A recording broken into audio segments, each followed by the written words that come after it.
Bueno, para darle cierre a estas dos charlas, es Rosa la que le va a dar el cierre, tratando de explicar un poco, bueno, primero su lucha en todos estos 22 años, donde no está Miguel y donde creo que todos los que estamos acá y muchísimos compañeros más lo seguimos buscando.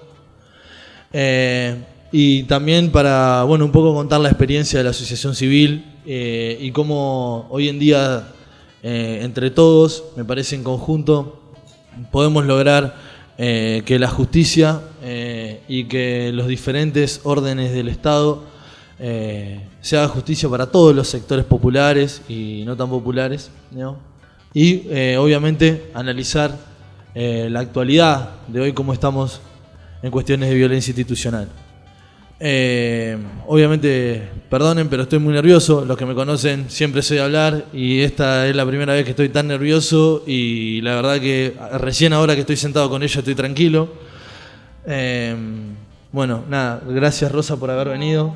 Siempre me parece que te lo vamos a agradecer y obviamente al hermano de Miguel, que no sé dónde está.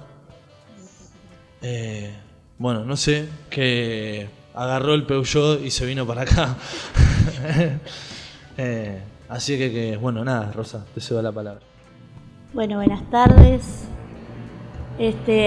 Primero que nada, agradecerles a ustedes la presencia, agradecerle una vez más a los jóvenes este compromiso asumido, ¿no es cierto?, desde la campaña por la violencia institucional, contra la violencia institucional y personal de cada uno de ellos que está en este momento preocupándose de que ustedes conozcan el caso de jóvenes que han sido asesinados por la policía, ya quiere decir todo el compromiso de ellos, ¿no?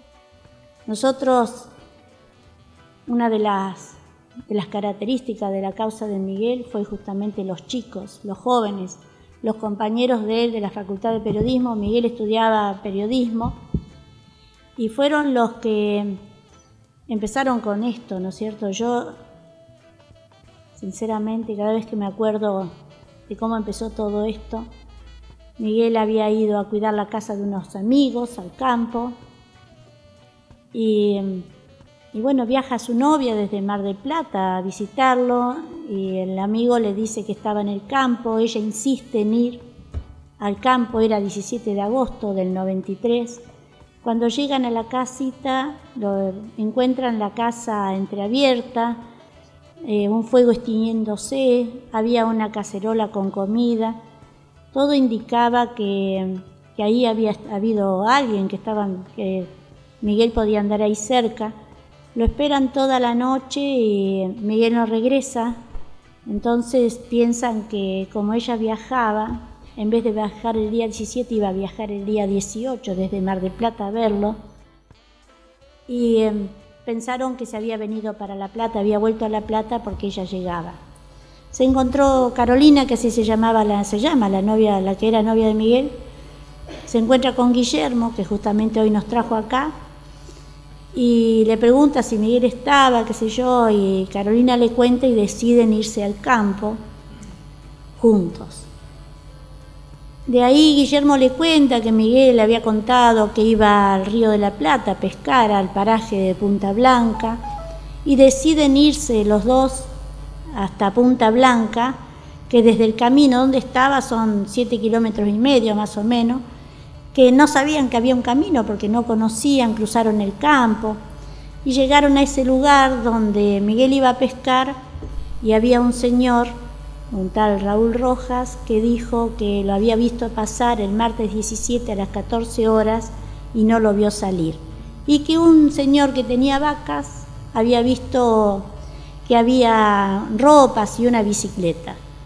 Ellos se dirigen al lugar y Guillermo reconoce la ropa como de Miguel por unas medias negras. Miguel vivía solo y no quería ropa clarita porque como se la lavaba era más fácil lavar la ropa oscura. Y bueno, o sea, vienen el viernes, esto era el 17 Miguel estaba en el campo, el 18 Guillermo se va, el 20 vienen del campo y yo estaba enojada porque iban a llegar a casa, iban a preguntar por nosotros, y van a preguntar, mami o papi, se murieron, ustedes, el campo es grande, no dice dónde van.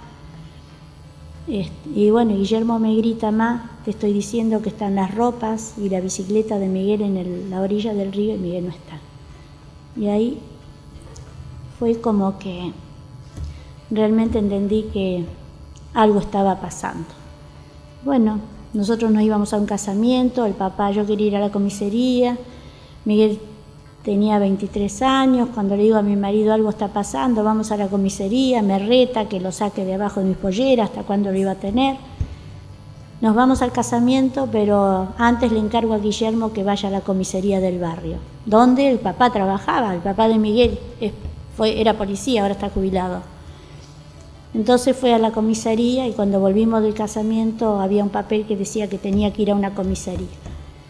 A la comisaría del Carmen, y así empieza el peregrinar, donde de comisaría en comisaría nadie me quería tomar la denuncia, hasta las 8 de la noche que el jefe que de mi marido llama y dice que yo vaya a la comisaría de Villa Argüello, que ahí vivimos nosotros, que nos iban a tomar la denuncia. Y ahí empieza todo, o sea, al otro día vamos al río, una parodia de búsqueda porque es un lugar enorme, inhóspito. No querían meter los caballos en los juncos porque decían que habían los caballos de la policía, ¿no? De caballería, porque decían que habían cangrejales y los caballos se podían lastimar. En 2 horas estaba casi finalizado el rastrillaje. Había un oficial de un pueblo de cerca de ahí, Babio, se estaba poniendo las medias de fútbol y se iba a jugar un partido de fútbol. ¿Usted se va?, le pregunté. Él me dijo, sí. Digo, ¿y Miguel? Me dijo, quédese tranquila, dice, se ha ido con algunas minitas a la isla Paulino. Entonces yo le pregunté, ¿dónde iría usted en bolas? Porque la ropa de Miguel estaba a zapatillas, medias, calzoncillo, campera, todo a la costada, a la orilla del río. Y bueno, no me respondió nada, se siguió poniendo las medias, los botines y se fue al fútbol. Y ese sería el final del rastrillaje.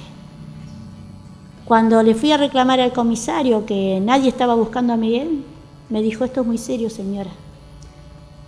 Hay un juez, le di intervención a un juez. Y confié en ese juez. Recuerdo que un domingo nosotros no teníamos teléfono, había ido a la comisaría para hablar con una sobrina mía que tengo en Pigüé.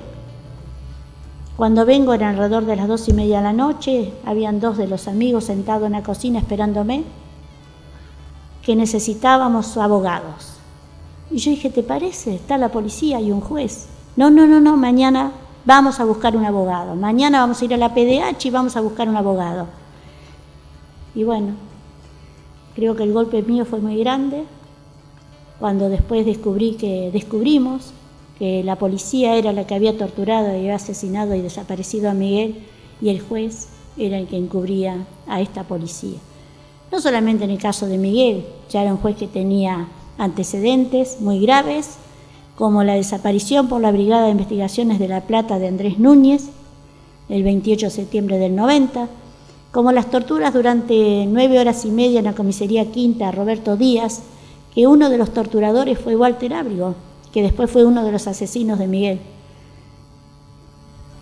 La causa de Miguel, y después, bueno, con la lucha logramos, se lo investiga el juez, los amigos pedían el jury político, lo investigaron y tenía irregularidades en 27 causas donde todas estaba la policía. Y ahí es donde empieza todo esto, donde los amigos, que eran estudiantes de periodismo, los compañeros, empiezan a organizar en la Facultad de Periodismo, una querida escuela de periodismo de La Plata, a organizar charlas, asambleas y a organizarse para las marchas, para salir a pintar y para salir a trabajar. ¿Qué no hicieron? Por eso le digo siempre todo mi respeto a los jóvenes.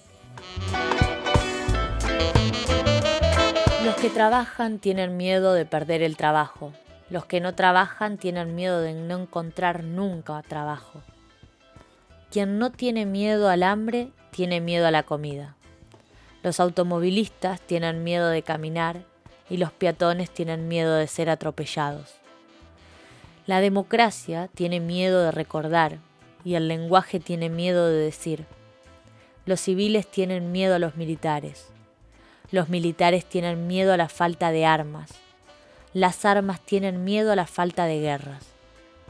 Es el tiempo del miedo. Miedo de la mujer a la violencia del hombre y miedo del hombre a la mujer sin miedo.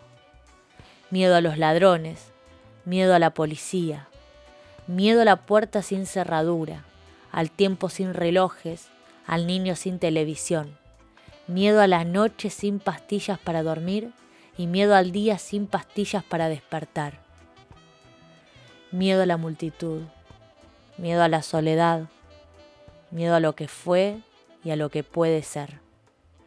Miedo de morir, miedo de vivir.